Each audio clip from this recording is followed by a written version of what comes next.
I always build my gates the same way, 45 miters and then Gorilla Glue in the joints. I'll put them tight, make sure they fit well, and then once I do, I'll put 2 screws here. These are number 10 stainless steel construction screws, and in my opinion 2 are more than enough for the gate. Now for the brace, I will line up my 2x4 on the inside corners there, and then pull 1 3/4 inches, which is half the 2x4. Put it in place, set a temporary screw, and then I'll flip it over to mark and do my scribe. You may notice a slight tilt on my pencil, and that's because I like these to be tight. When I cut these, I leave the line on. Again, for the same reason, for tightness, so there's a snug fit. Once I've made my cuts, I will put some Gorilla Glue on the joints, on the ends.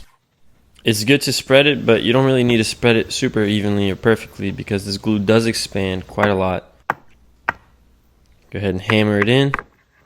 And then for screwing these in, I like to set 2 screws on a very steep angle so it doesn't pop out the other side.